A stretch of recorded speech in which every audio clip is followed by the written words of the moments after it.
अब हम ये देखते हैं कि रिक्वायरमेंट और डेवलपमेंट करने के मल्टीपल स्टेप्स हैं। यानी we have to follow certain steps in sequence, जिसके बाद हम ये कहते हैं कि जी रिक्वायरमेंट डेवलपमेंट का जो फेज है या जो रिक्वायरमेंट डेवलपमेंट का प्रोसेस है, वो हमने बेस्ट प्रैक्टिसेस को यूज करते हुए हमने फॉर्मली क्लोज कर लिया है। तो the step number 1 in requirement development is requirement elicitation. अब रिक्वायरमेंट एलिसिटेशन का दूसरा नाम रिक्वायरमेंट इंजीनियरिंग भी होता है। अब ये बेसिकली सिनोनिम है।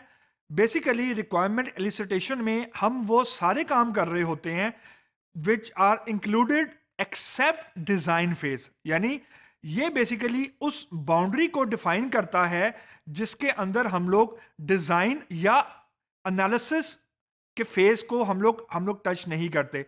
एक रिक्वायरमेंट गैदरिंग का फेज होता है, एक रिक्वायरमेंट एनालिसिस का फेज होता है। ये दो डिफरेंट फेजेस हैं। अमूमन हम लोग ये मिक्स कर जाते हैं कि रिक्वायरमेंट इंजीनियरिंग के अंदर ही हम रिक्वायरमेंट एनालिसिस को हम लोग कैटर कर लेते हैं, हालांकि ऐसा नहीं है। This is a wrong perception. तो अब मैं सिर्फ और सिर्फ रिक्वायरमेंट इंजीनियरिंग या रिक्वायरमेंट गैदरिंग की बात कर रहा हूं, रिक्वायरमेंट एलिसिटेशन की बात कर रहा हूं। अब रिक्वायरमेंट एलिसिटेशन के अंदर जो जो जो की चीज है, या यूं कह ले जो रूट कॉज है, या जो जो की आपको कॉन्सेप्ट समझना है, वो ये समझना है कि रिक्वायरमेंट एलिसिटेशन के अंदर आपने कभी भी एक सोर्स के ऊपर रिलाय नहीं करना। इससे मुराद ये है कि फॉर एग्जांपल अगर आपने इंटरव्यू कंडक्ट किया, आपने क्वेश्चनियर आपने फिल करवाया, आपने सर्वे करवा लिया, या फॉर एग्जांपल आपने ऑब्जर्वेशन कर ली डॉक्यूमेंट्स की, या आप लोगों से जाके मिले, या आपने फॉर एग्जांपल डिफरेंट डाटा को व्यू किया, तो इसमें कोई hard and fast rule exist नहीं करता। मतलब ऐसा नहीं है कि मैं आपको बोलूं कि आप सिर्फ इंटरव्यू कंडक्ट कर लें तो रिक्वायरमेंट और गैदरिंग फेज हमारा खत्म हो गया। It's not like this. The key here is के आपने कभी भी रिक्वायरमेंट रिक्वायरमेंट गैदरिंग करते वक्त आपने कभी भी एक सोर्स ऑफ इंफॉर्मेशन के ऊपर रिलाय नहीं करना। मतलब you should have as a as a as a best practice, ये हम लोग रिकमेंड करते हैं कि कम से कम 2 से 3 लेवल के ऊपर आपने रिक्वायरमेंट को वेरीफाई करना है। मुराद से ये है कि फॉर एग्जांपल आपने एक इंटरव्यू कंडक्ट किया, आपके पास कुछ आंसर्स आ गए, आपके पास कुछ क्वेश्चंस है, आपके पास कुछ क्वेश्चंस के आंसर आ गए। अब अमूमन ये होता है कि जो क्लाइंट है वो अपने पर्सपेक्टिव से आपको आंसर दे रहा है। फॉर एग्जांपल आपने सीईओ से कंडक्ट आपने इंटरव्यू किया, सीईओ ने फॉर एग्जांपल आपको एक रिक्वायरमेंट का अपने हिसाब से फ्लो बता दिया, एंड अनइंटेंशनली या इंटेंशनली वो कोई एक फ्लो स्किप कर गया।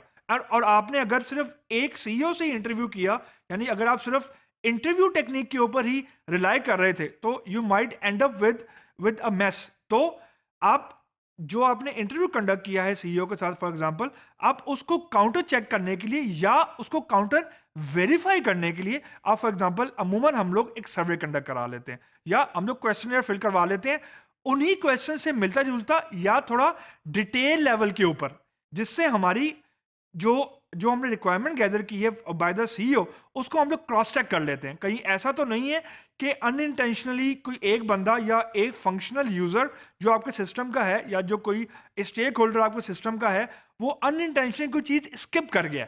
तो फॉर एग्जांपल अगर इंटरव्यू में स्किप कर गए, you might catch up the same thing in a questionnaire for example, और in a survey for example, और इन एन ऑब्जर्वेशन।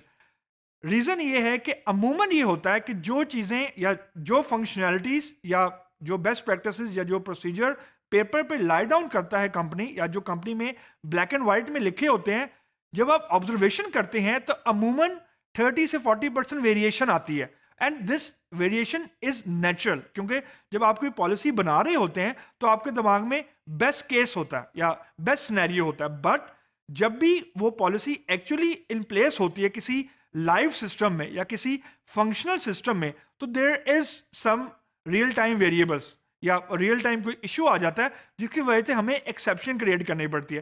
तो अमूमन कभी भी 100% या 1 to 1 mapping between the policy and observation नहीं होती, बहुत कम होती है। और इसको हम लोग बेसिकली नॉइज बोलते हैं कि the difference between the actual and the difference between the perfect. यानी जो भी नॉइस है उसकी हम कुछ थ्रेशोल्ड वैल्यू हम डिफाइन कर लेते हैं, और अगर नॉइस उस थ्रेशोल्ड वैल्यू से कम है तो इट इज एक्सेप्टेबल। तो द होल की इज कि जब आपने रिक्वायरमेंट गैदरिंग करनी है तो आपने कभी भी एक सोर्स ऑफ इंफॉर्मेशन पे रिलाई नहीं करना.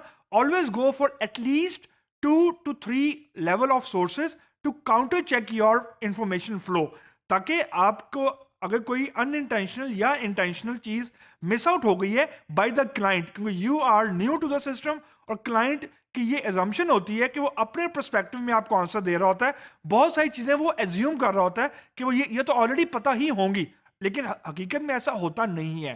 तो बेसिकली रिक्वायरमेंट एलिसिटेशन में या रिक्वायरमेंट गैदरिंग में आपने 2 से 3 सोर्सेज से आपने इंफॉर्मेशन को गैदर करना है, not on the basis of one source only.